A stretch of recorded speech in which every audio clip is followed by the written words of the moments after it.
Oi, gente, Dani Freitas aqui no meu cantinho, no canal As Cartas Ciganas. É uma delícia sempre começar o sábado aqui com vocês. Eu amo estar aqui com vocês, é sempre gostoso demais. E amo também todos esses comentários, todos esses recadinhos que vocês deixam pra mim, essa vibração, essa energia tão gostosa de amor que percorre aí esse canal feito com muito carinho por Tânia Durão, por mim, pelo Denis, pelo Douglas, né? Um quarteto tão especial trazendo conteúdo aí pra vocês. Hoje eu venho falar sobre um assunto que a gente não gosta muito de tocar, né? A gente tem falado sobre muitas coisas e muitas reflexões, principalmente nesse momento aí de pandemia e de quarentena, mas existe aquele momento em que percebemos que somos apenas seres humanos e como seres humanos nós temos medo, sempre, sobre alguma coisa, algum lugar, alguma pessoa, alguma situação. Quando a gente usa a carta da serpente, né, na escola brasileira como uma das identificações, né, uma das interpretações da carta é exatamente o medo. E por que a gente fala de medo quando fala dessa carta que é tão poderosa? Porque quando uma cobra, né, uma serpente pica, né, uma pessoa, ela injeta o seu veneno e naquele momento o seu organismo vai paralisar para tentar se defender daquela ameaça, né? O veneno do medo, ele é esse que faz a nossa boca salivar, nossa barriga ficar fria, nossos músculos enrijecerem, porque a gente sabe que o medo geralmente vem daquilo que a gente acredita que é uma ameaça na nossa vida. O problema é que a gente cresce ouvindo que a gente não pode ter medo, que a gente precisa ser corajoso, que a gente precisa enfrentar, que a gente precisa ter força o tempo inteiro. Quando, na verdade, sentir esse medo é uma das condições, né, que nós temos como seres humanos. A gente pode ter medos bobos, como o medo do monstro embaixo da cama, né, ou dentro do armário, que toda criança tem quando a gente fala sobre escuro. A gente pode ter medos mais graves, que são o medo do fogo, o medo de altura, né, medo de lugares fechados, e nós temos inclusive doenças, né, específicas relacionadas a cada uma dessas fobias. A gente pode ter aquele medo que simplesmente faz a gente paralisar e não conseguir reagir num momento de perigo, por exemplo, um assalto, um sequestro, um acidente. Ou a gente pode ter aquele medo que faz a gente ficar mais agressivo, que é o medo de quando a gente passa por uma situação, por exemplo, de luto, né?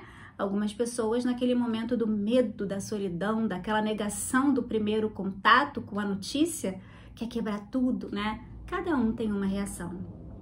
Acontece que a gente quer, de uma forma ou de outra, controlar as nossas reações, controlar os nossos medos, controlar os nossos anseios, quando na verdade é tão natural sentir tudo isso e nós só precisávamos mesmo aprender a acolher todos esses sentimentos. Então, muitas vezes você pode ter medo de amar de novo, depois de ter se machucado, de ter sido traído, de ter sido abandonado. O medo pode estar relacionado também com você ter se bloqueado, né? Olha a carta da montanha aqui. Aquele medo que faz a gente precisar se movimentar, mas ó, o trevo aqui, ó, atrasa. Porque a gente simplesmente fica pensando no e se não der certo? E se não acontecer? E se eu não conseguir, né? Quantas vezes a gente para analisar milhões de situações ao invés de simplesmente fazer algo? Quantas vezes a gente se questiona, a gente se condena, a gente se exige ter determinados comportamentos, ter determinadas atitudes, quando na nossa humanidade o medo está dizendo, tentando nos ensinar que existem limites que precisam ser respeitados. Eu tenho medo de altura, eu não faço rapel. Eu tenho uma amiga, a Deia, minha amiga querida, que tem foto de ponta cabeça num rapel, que eu jamais tiraria, né? Se eu tirar uma foto de ponta cabeça, vocês vão ter que me visitar no dia seguinte com flores no cemitério, porque meu coração ele vai parar naquele exato momento. Tem gente que tem medo de avião e pra mim eu brinco, né, com turbulência. Olha que coisa engraçada, né, mesmo sendo altura. né? Eu tenho medo de fogo. É engraçado, ainda que eu lide com caldeirão, ainda que eu mexa com fogo nos meus rituais, eu tenho muito medo do fogo, e o cheiro do queimado é algo que me faz, muitas das vezes, perder o sentido das coisas. Para algumas pessoas, o fogo, ele é mais do que admirável, ele é necessário. Tem gente que tem medo da água, do mar, de uma cachoeira. Tem gente que tem medo do mato, da floresta. Tem gente que tem medo de um abraço, né? Tem gente que tem medo de se entregar. E tem gente que tem medo de ficar sozinho. São tantos os medos, são tantas as formas dele se apresentar. E em todas elas, ele está ensinando apenas uma coisa, gente. Somos todos individuais.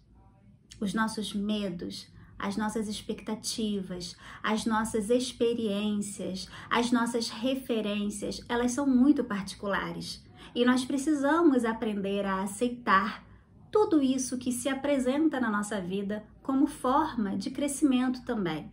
Então, quando você sentir que tem medo da sua saúde não andar lá muito boa das pernas, medo que paralisa você, entenda e tenha certeza, tenha convicção de que você pode escolher, olha a chave aqui, ó, superar, olha a cruz. Transformar todo esse medo em coragem, a coragem do cavaleiro, olha que lindo. Você escolhe fazer desse medo uma superação com a sua coragem.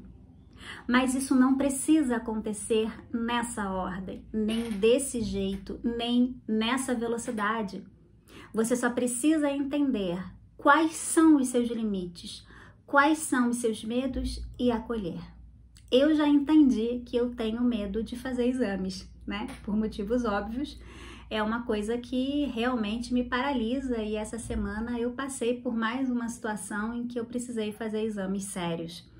E tudo bem, eu entendi que esse é o meu momento humano, esse é o momento em que eu vou permitir voltar a ter 5 anos de idade, pedir colo pro amor, pros amigos, pro irmão, e tá tudo bem.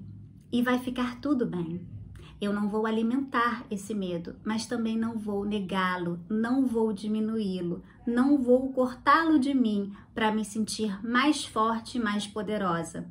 O poder, ele também acontece quando a gente entende que somos todos seres vulneráveis, frágeis e também muito especiais. E somos especiais porque temos o medo também dentro de nós, ok? Continuem curtindo, continuem compartilhando, continuem comentando. Eu amo esses comentários que vocês fazem. Marquem aqui aquele amigo que está passando por um momento de medo. Diga a ele que vai ficar tudo bem. Fala para ele acolher esse medo, porque passa. E aí a gente entende que somos humanos e que tá tudo bem. Um dia com medo, o outro com coragem e a vida seguindo o equilíbrio maravilhoso de sempre. Ok? Tenham um lindo sábado, tenham um lindo setembro, esse mês tão maravilhoso que traz a primavera, e eu espero que vocês floresçam, mas floresçam tendo a certeza de que ter medo tá tudo bem, ok? Fiquem com Deus e orientem-se sempre.